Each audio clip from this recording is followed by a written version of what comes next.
It would be extremely painful. You're a big guy. For you.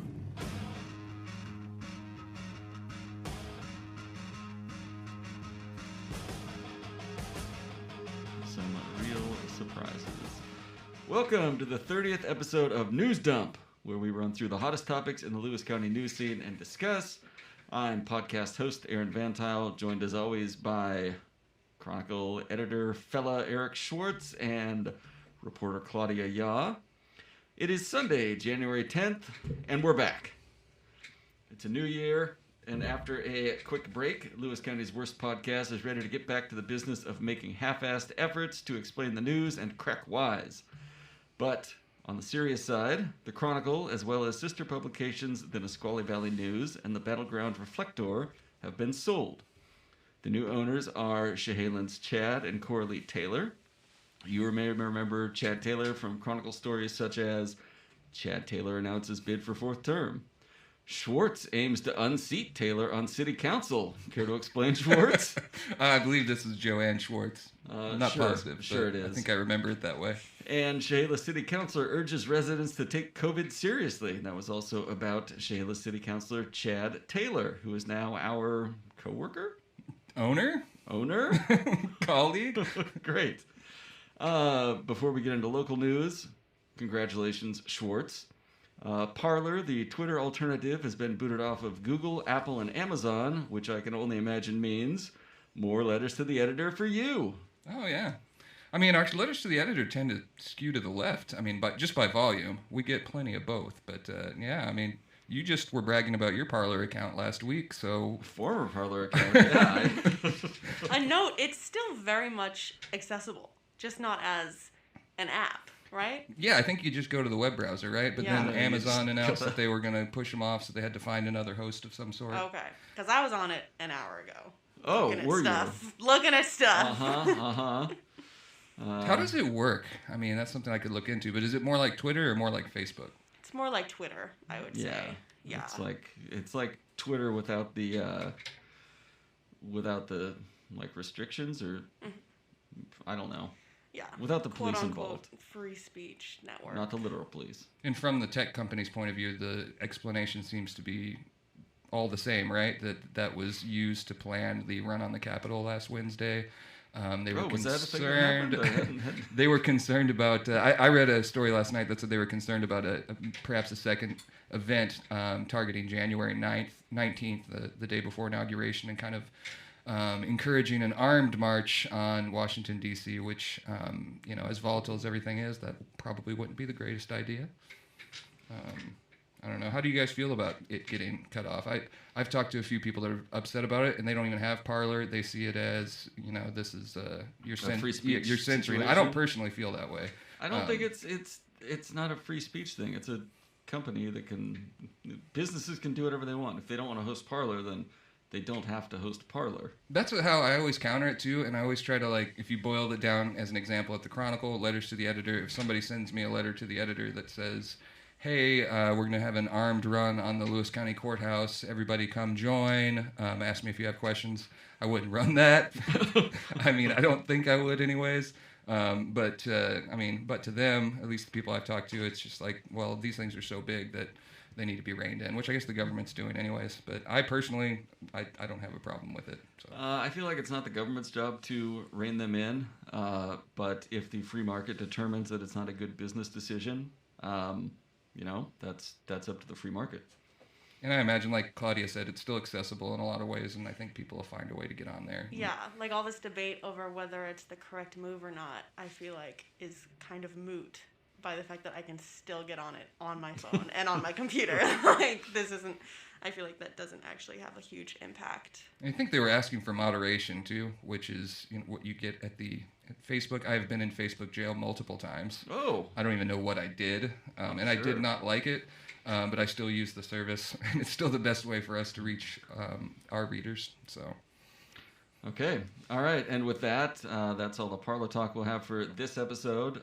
We do not. You can't guarantee that. We do not have a News Dump Parler account yet. Maybe Please someday. No. Probably not though. So our first news item, security has been increased for the legislature's opening day, which is tomorrow, Monday, January 11th. And I understand there's been an update since the show notes in that the National Guard has been called in to wisely protect the Capitol building. Yeah. I mean, there was already, before what happened last Wednesday at the U.S. Capitol, there was already an event planned, with the stated goal of trying to get inside anytime somebody opens the door. We saw that in Oregon as well. They're upset that they feel that the legislature should be more accessible. But as volatile as everything is, they weren't going to be opening it with coronavirus by itself before this became an issue. And anyone who wanted it open then, they're going to have to wait longer, I think, now. But 750 Guard members, their groups are set to... 750 Guard members were called in as demonstrations and counter demonstrations were planned Sunday and Monday. Nothing violent happened today, I can report from Nightcrawler. But this story from Seattle Times says the groups scheduled include both conservative and anti-fascist groups. So I think the fear is having some clashes there as well, which has been happening again and again. Yeah, and speaking of legislature, it's not that Ledge this year will be happening entirely behind closed doors or anything. There's still virtual options, and as I understand it, you can log in and kind of watch whatever you want. Yeah, which has always been the case because of TVW, but yeah. A lot of people think this is more accessible in terms of being able to participate in hearings. Yeah. That's the big one. They put it to the capital gains tax has a hearing, I think, in the next 2 days. That's Inslee's biggest tax hike out of $1.3 billion in tax hikes. They want to pack the room, I think, that they feel like that's an effective way of getting your way at the legislature. And I've seen it every year. You know, if you get a hot button issue, the committee room will be packed, and lawmakers perhaps feel a little bit more pressure with their constituents in the room to maybe not do something they want to do, but that they know would be very, very unpopular, such as an income tax or something like that. But I mean, that's the concern, anyways. But there's a double-edged safety concern now of radicals and then also coronavirus. So I don't know what the right call is if this isn't it. Well, it's a lot of people that I feel like want to do to pull the if you're going to do that to me, look me in the face when you do it situation. So anyway, if you two were to protest outside of the Capitol this year, what would your sign say? Oh, that's a good question. More subsidies for newspapers. Understandable. Claudia, how about you? Mine would say, please stop hurling death threats at journalists. Oh, yeah. Sarah Gensler at the Olympian was among the journalists that was threatened and or attacked in the last week or so. That was horrible. That was during the occupation of the Inslee front lawn. Mm-hmm. He stomped that sod real good. It's going to take a long time. Probably even sampled some of the maggot apples out back. I did want to say Nightcrawler, our photographer, was in Olympia today, as I mentioned. And so with the National Guard there and the State Patrol and all the protests, he, of course, thought it would be a good idea to send a drone up right above everyone. Captured a photo. We shared it on Facebook, but he was promptly yelled at by the authorities and ordered to remove his drone from the sky. Does he have, permitting? Is he allowed? Well, you're probably not even allowed to do Nightcrawler it. has a permit for a drone. Oh, geez. This new toy was brought in by the Taylor family, and it's really small, and he says because of the size, you don't have to have the licensing that you would for a large one that goes super high in the air. Like a moped motorcycle situation. But even in normal times, I don't think that the legislature necessarily wants you launching a drone over top. It's not like he was flying it on the floor, which would be hilarious. But no, that's funny. I'm glad everything was peaceful today, and the crowd seemed to be relatively small from what Jared saw and what he captured in his pictures. So we'll see what tomorrow brings. All right. Next news item. Peter Abbarno has been sworn in as a state rep. In an interview after his swearing in, Abbarno said his focus in 2021 will largely be on infrastructure issues, water, sewers, and broadband internet connections. Quote from Peter, I laugh when people say, what are some of the issues you're most excited to tackle? And I say sewers. Sewers may not be sexy or grab headlines, but they're going to be the reason why we improve quality of life or create family wage jobs. Successful communities are built with strong bones, and our community has aging bones, aging infrastructure. My take is he talking poop and just trying to get on News Dump with that thirst trap of a quote. I don't know. Claudia was the one that went over to the courthouse and covered that. So. Did he say sewers with a wink and a nod? No, I don't think so. He just really cares about sewers that much. I mean, I think his. Well, it's an important topic, even though you like your poop jokes, Aaron. I sure do, and there will be more coming up later. Sewer in His Packwood has sentiment- been a huge issue over the years, so that could be part of what he was discussing. And but- just that, like, that is the foundation to build housing on and stuff like that to actually like transform the county in a bigger way. We'll have coverage of our lawmakers in tomorrow's paper. Compliments of Claudia, because she and I had a call with Senator John Braun last week. Oh, and how was that? Did you ask him It about was the delightful. Culp quote? Huh? About the what? The Culp quote? No, I should have. I forgot about that. You're talking about when he said Lauren Culp who? Yeah. Yeah. No, I did not ask him about Comedy that. gold. Yeah, it was yeah. pretty good. I saw over the weekend Lauren Culp's going back on the road, by the way. Not that I'm trying to derail this conversation. Yeah, Brandon Hansen and I were discussing that over the weekend. Sounds It's going interesting. to be a 4-year campaign. Yes. But the story tomorrow will have Peter Abbarno, John Braun, and Ed Orcutt. The 20th District Legislation answered all sorts of questions from Rick Bannon, our friend at The Reflector who contributes here. So just got done laying that out. All right, great. Sneak peek. Cool. Next item. TransAlta retires one of 2 coal-burning units. Coal-burning Unit 1 came online in 1971 and has since provided over 179 million megawatts of generated power. That's a lot. Sad news, 64 employees will be laid off between now and July. That'll leave about 115 employees at the Centralia location, and the second coal-burning unit will be retired in 2025. How are they going to power the windmills now, guys? It's outrageous, Aaron. Still we were waiting on an actually answer. we were actually slow on this. This is a story that probably should have been in at the end of December, but long expected. So it's not one of those things where it was a big shock that these 64 are losing their jobs. And in the last few years, TransAlta has allocated millions upon millions of dollars into the community to try to soften the blow from this. Yes. I thought Celine Fitzgerald, who wrote the story, it was nice. They all got some walk-in money as well, something like $40,000. Oh, okay. So that should help a bit. But yeah, last coal-fired plant in Washington will be gone by 2025. Well, all right. All the that end of an beautiful era. coal. All that beautiful coal. Yeah, how are the trains going to move, too? We need to check in on it, but a few years ago, TransAlta was a major, I think, majority investor in what was going to be the largest solar panel site in Washington. And then some other project on the east side jumped in and was like bigger numbers of panels. But if that happened, you'd have your windmills over there. You'd have your solar well positioned for Lewis County. Just clean. Mm-hmm. All right. News out of Tenino. Oh, boy. City of Tenino scammed out of $270,000. Although the incident took place months prior, Tenino Mayor Wayne Fournier. Fournier? How do you pronounce Fournier? I think. Yeah, Fournier. Took to Facebook to confirm the rumors in December after criticism from former mayors D. Gene Pettit and Mike Brown. The two, along with resident Sean Brown, wrote a letter to the editor published in the Chronicle on Christmas Eve questioning how the $23,000 loan was not only never reimbursed but ended up as a $270,000 200 a lot of money payment in the city's budget. Do we know any more about this? Claudia, Was this you? Yeah, we know that it's under investigation. The auditor's office is also looking at it. The city believes that they're going to get the money back through an insurance policy, but that process isn't even going to start until March. Okay. Yeah, which is unfortunate. And basically the mayor was confident that, they had a healthy enough budget, that provided a good safety net. And he's confident that they're going to get the money back, but if not, that's a small town and almost $300,000 is a big impact. Do we know what the size of Tenino's overall budget is?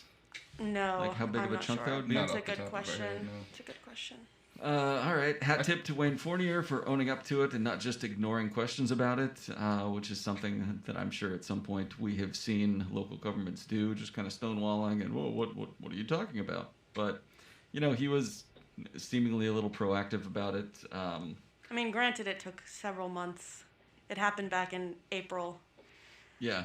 Well, it was the former mayors that really shook it loose, to be honest, because they sent us that letter to the editor, and Natalie decided to run that letter to the editor. And at that point, I don't think he had much of a choice. He had to say something as soon as somebody called. Yeah. I don't know if proactive is super accurate. I do. In his defense, if you look, not in his defense, that's $270,000. We'll get the full story and then we can talk about defense, I guess. But scams these days it's almost like you put out enough of a volume, nobody's going to click that link and do that. But if you send it out 500,000 times, you might get one, if you're able to do that. Yeah, and this one was very local. They were posing as the Washington Municipal Clerks Association, which is a real association, and asking for the city to pay for some down payments for their 50th anniversary, and it is that association's 50th anniversary. Mm-hmm. So yeah, I mean, it was kind of clever. Pretty smooth sometimes. We had an employee here not too long ago. I won't embarrass them, but who got an email from a superior that said, "Hey, I need $500. I'll get it back to you right away," and directions are how to do it. Mm-hmm. And this individual sent the money. What? And then there's, You were still here, Aaron, and this is a different kind of thing, but ransomware. The ransomware issues. The Chronicle's server got seized at one point. It would have been around 2013, and just slowly were like, "Give us money, or else we're gonna start deleting shit." And then they started deleting stuff. Whoa! so it was God. It was a real thing. We had Ellensburg recently. The city of Ellensburg's system was taken hostage. Gasp. Yeah, so everybody be careful out there with your money. Yeah. Speaking of being careful with your money, this is another Claudia joint. Deceptive letters ask locals to shell out cash for riot gear. Letters recently sent out to Centralia addresses ask residents for money to help local law enforcement, quotes, by providing them with riot gear, citing the radical anti-cop and defund police movement and a new breed of police haters. The amount of blatant fear-mongering in that is outrageous. Did you get this letter? How'd you find out about the letter? So someone wrote in to me and said, "Hey, I got this in my P.O. box on Friday. I'm pretty sure this is whack because I looked up the organization, and here are some other cities across the nation who have reported very similar things, whose local police departments are making statements to residents saying, 'Hey, don't donate. This is a scam.'"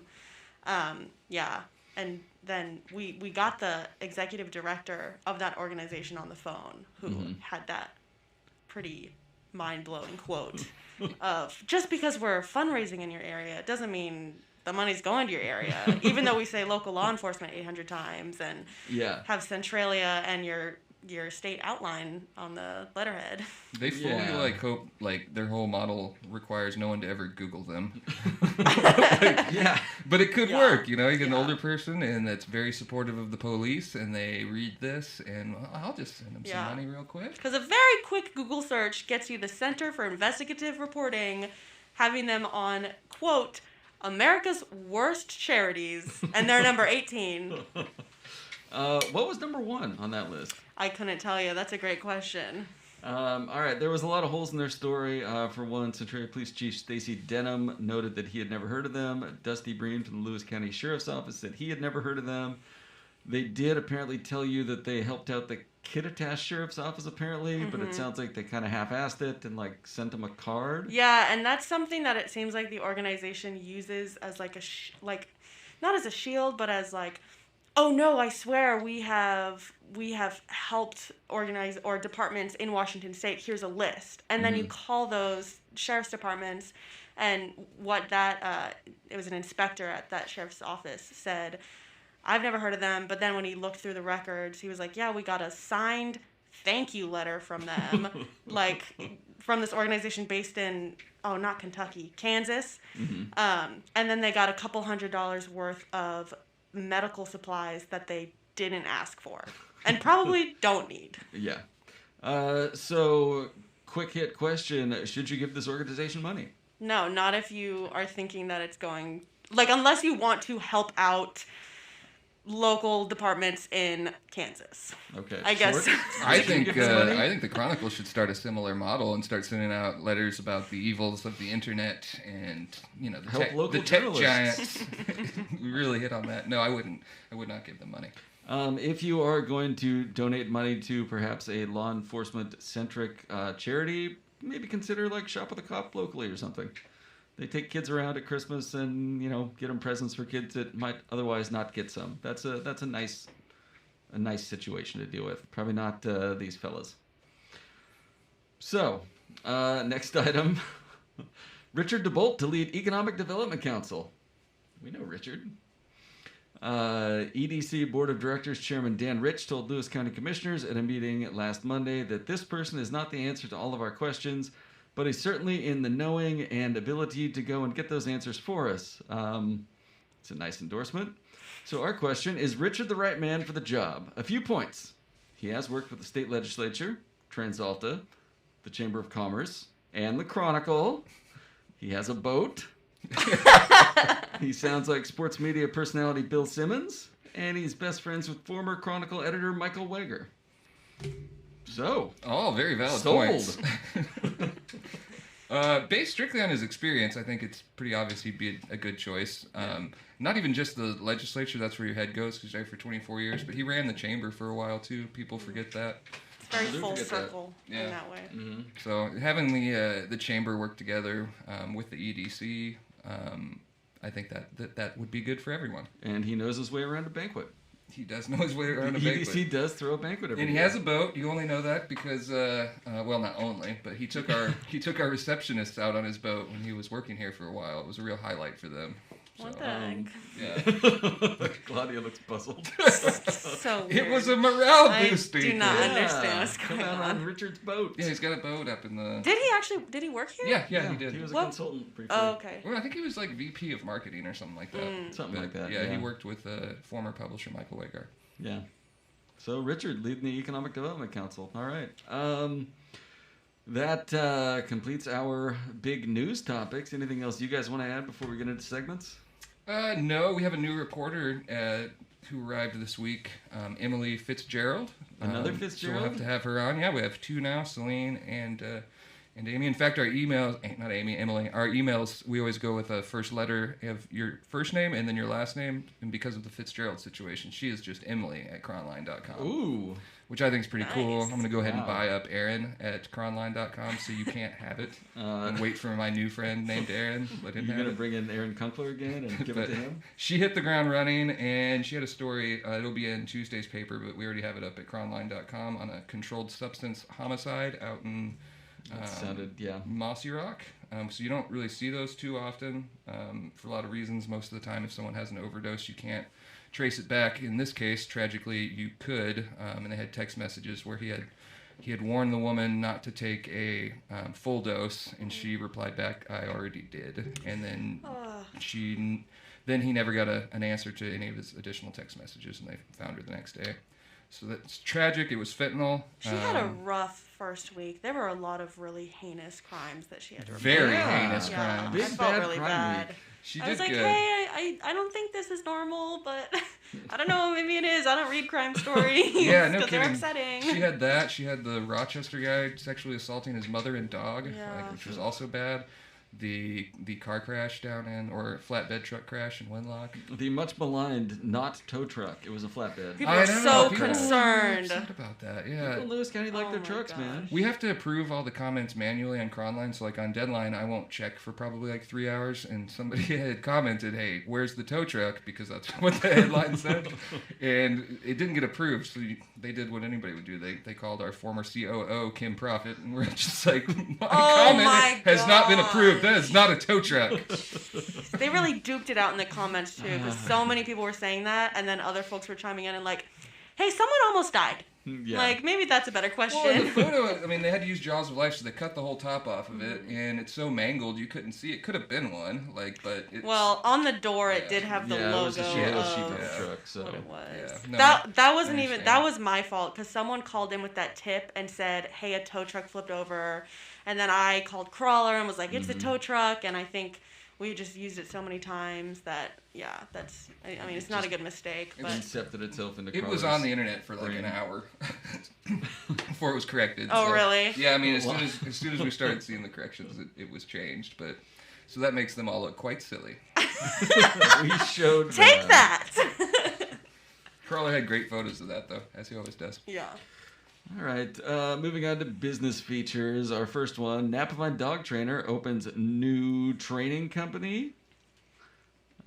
Shane Goyne, who's been training dogs for 17 years, is expanding his business with a new facility.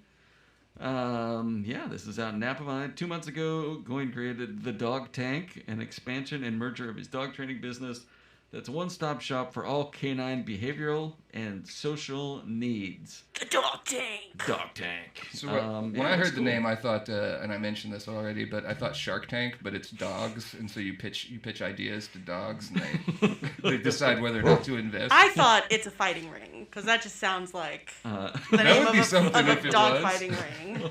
I'm glad it's not, and the guy seems very sweet. It's a bring your own dog fighting situation. Jeez. Yeah, that would be awful. That's hilarious. BYOD. Yeah. Man, there's going to be some ideas out there. It's not already. Do not do that. The Please Shane don't fight Goyne your guy, dogs. Goyne, I'm not sure exactly how to pronounce it. He seems pretty universally beloved, though. When we posted the story, like almost every comment is like, "This guy's a dog whisperer. He can make your dog do just about anything." So maybe you Cool. should take Ralph out there, Aaron. Teach him some manners so he doesn't Ralph's keep actually- making love to my leg. Jesus Christ. Yesterday was the 5-year anniversary of me adopting Ralph, and so Oh, Ty congratulations. and I took him over to the 3-dog night and gave him a bath, and I told Ty to put shampoo on him, and Ty instantly squirted shampoo right in his eye. And Wait, Ralph's eye or his own eye? Ralph's eye. Oh, no. He's already got eye issues. It was his bad eye, too. Oh, no. So I can't believe he has a good eye, though. I don't think he can see out of either of them, but yeah, the less gross of his 2 eyes. But Ralph had a nice little spa day, so I don't think Ralph needs any behavioral training. He doesn't move enough to be like a problem. Yeah, for the listeners, Ralph is possibly the ugliest bulldog of all time. He is quite. But he's cute. He's cute. He's old. He's beat up. He's fat. He doesn't move a lot. He doesn't really listen. He's a companionship dog. I can get him to go for a short walk a few times a week, and that's kind of his limit. But yeah, if Ralph were younger and in better shape, I would consider getting him some training. So our other business feature item, Harold's Burger Bar is making a comeback. We had photos of that. More information hopefully to come, but Harold's Burger Bar is down kind of close to the viaduct on Gold Street, kind of on the south end of town. Closed in 2018, but before that it had been open forever and was renowned for, I think, burgers and milkshakes. No, it's a great spot, and it looks like it just doesn't belong there. There's no other real businesses in that area, but a real neighborhood treasure. I always enjoyed their food. They were in business for 68 years before they closed in 2018. And we know some details about it, but we didn't have enough for a story. But Crawler had gone over and taken this photos with the big sign that says Harold's is coming back soon. Looks like some fresh paint, maybe a little light remodel going on. So we'll get answers as soon as we can. People want Harold's, though, based on social media response. Yeah, Like the people were burgers. stoked. They were quite stoked about Harold's. That's so cute. Reopening during a pandemic, too. You go. But I think their model, I think, is like when we wrote about Bill and Bees, or Eric Trent, our sports editor, wrote about Bill and Bees. It's like the restaurants that have a drive-up window or walk-up window are doing really well. And that's Harold's. It's it's not, you don't go in and sit down. No, I mean, it's a tiny little structure. It's a burger stand, yeah. About the size of a kitchen. But yeah, it is brave. I mean, to do it, or, maybe they have some inside information. Yeah, probably. Just hope the Hamburglar stays away. Any other business features we need to hit? Let's see, what else did we have here? We did a little follow-up on Penny Lane Salon. Penny Lane perseveres through Sunday flooding. And our little mini flood that we had last week, it's not going to be a year flood. You know how floods are. If they get to a certain size, you can say, the flood of 2009. Yeah. But that won't be, it won't be remembered. We didn't have any, houses flood, did we? No, there was a couple that, when China Creek rolls up over here, there's just some houses that are always going to flood, but not like up to the windows or anything, more like damaged carpets and floors and it's mostly like a pump out the basement situation, I think. Yeah. All right. Any other business features? Did we come to a conclusion on that? I think we do it. I mean, one of them was the Chronicle has new owners after 52 years with the Fromboys family. Yeah. So, That is big news, you know. It's big business news. It doesn't happen every day. No, and La Framboise bought us 52 years ago. I say us, just the Chronicle. They had a lot more newspapers then too. Yeah. But we're kind of the last one, and they no longer exist, I don't think, as a company. So CT right. Publishing. Yeah. I'll turn off the mics here if you want to say something bad about Chad. No thanks. I'll cut that part. All right. Claudia's not going to be here next week, by the way. So this is going to be the way of inviting Franklin Taylor, our vice president. Yeah. If Franklin wants to come in, If he wants to enter the you Thunderdome, have to know we talked about it on this podcast, and you need to approach me. Bold. Or I will ask on Friday. All right. People's Champion of the Week. I think we decided on the healthcare workers at Prestige, the old folks home that got vaccines. Mm-hmm. I mean, I don't think we call it an old folks home, but Well, there's folks that live there. Rehabilitation center. Yeah, long-term care facility. Here it is. Post-acute and rehabilitation center in Centralia that had that pretty big outbreak earlier in the fall. Mm-hmm. So it was really great to see them all get vaccinated. And they've got the look, exactly. They are one of the few confirmed outbreaks that the county has told us about. Because I think it got to up to around 60 cases. Although we know deaths. that there have been 25. Yeah, total. Yeah, and there's still 10 ongoing. Yeah, they were, I think, one of 2 that we were able to confirm because there's very little transparency about that data. And speaking of mentioning the county, we haven't talked about the commissioners, and 2 of them were sworn in since our last episode, I believe. And you were watching that or covering that, Claudia? Yeah. You mentioned Lindsay Riemann-Pollock had a phenomenal suit. Yes. Oh my God. Her. It was all white. Yeah. Mm. At the risk of sounding biased, her suit was really rad. It was an all-white pantsuit. It is, however, after Labor Day faux pas. Oh my gosh. Okay. Way to police women's bodies there, Aaron. Thanks for that. They aren't supposed to wear white either. I wear gray year-round, so. What was Sean Swope wearing? I don't know. No. Suit? Whatever. Probably. I don't know. Crawler did a great job there too. I know I say that a lot, but he did a good job of getting like family photos of each of them and getting them sworn in. We had a nice full spread on page 2. I know you're not a reader of the print edition, Aaron. Did they let Crawler do the swearing in? No. Just waiting for him to be in be able to swear in and sends the drone up to plenty of headroom in the courthouse. I think it's notable that Edna Fund swore in Dr. Lindsay Pollock, and they made it a point to talk about how she is only the 3rd woman to serve on the Board of County Commissioners, and Edna Fund was the 2nd one, and the first one. Oh gosh. No, we just mentioned her, Joanne Schwartz. She was the very first. Was in attendance as well, and that's what the white suit was about. That's what the white pantsuit is about. It's kind of it has become a political symbol of female solidarity. All right. We have covered the healthcare workers at Prestige, and time for our Sirens banger of the week. I'm so shocked you picked this one. I mean, I don't know why you would say that. Let me open the link. Oh, no. A woman defecates on a building. What was the building? Like, was it a good A one? woman was reported defecating on the side of a building and throwing her feces in the 100 block of Southwest Interstate Avenue at 6:15 a.m. on January 5th. The woman reportedly had a visible bottle of vodka and possibly more alcohol inside her bag. Wow. 100 block of Southwest Interstate Avenue. Where is that? Interstate Avenue. I bet we can figure out what building it is. If it's like a business that did her wrong or an ex's home. Maybe she just, It's 6:15 in the morning. I mean, who doesn't have a morning BM? Yeah, just out there walking. And... I hate doing these just because we're making light of someone that is in their absolute worst. Yeah. It's like true. flinging their own poop. But it did happen, so. Yes. All right. Facebook comments of the week. Claudia, I believe you did the yeoman's work here and harvested something. Yes, I have at least one.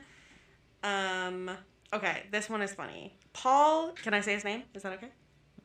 Do we not do that? Just call him Paul. One reader, Paul, says about a rally at the Capitol, they should have masked up. One size fits all dickheads, and it's an image of a jockstrap. That was pretty funny. And that's not bad. I have one more that says, Inslee needs to be shut down. Inslee is as worthless as tits on a bullfrog. Which I had never heard before. I'm going to be using that. So. I have heard tits on a boar. I had a former boss that would tell me I was as useless as tits on a boar occasionally. So I've heard that. I have not heard bullfrog. Wait, but no, boars, that was a Jim Webb story. I don't understand where that comes from. Because boars are mammals. Yeah. So those can be pretty useful. Maybe, you know what? Am I getting too in the weeds on this? Yeah. Okay, sorry. Any other? Do you have the Facebook comments pulled up, Schwartz? Are you looking at anything? Oh no, I was just checking breaking news here. Ruh-roh. Let's see. Comments on the Chronicle being one sold. that I had about... Oh, the Taylors are some of the best people I have had the honor of knowing. Some Aww. people says. Someone else says, hopefully it'll become a real paper again. Oh, boy. Wow. All this time, we're not even Oh, publishing. here's one. Are they going to move the paper back to Lewis County? It persists. Oh, man. I hate that. Like, was that a rumor before we heard about it? 'Cause, Never. Like, 2 It's weeks never ago. been a rumor. We literally, I mean, we're right here. We know where we're at. Yeah. Yeah, we are sitting We're here secretly, They got actually bought out by broadcasting from Olympia. Tacoma.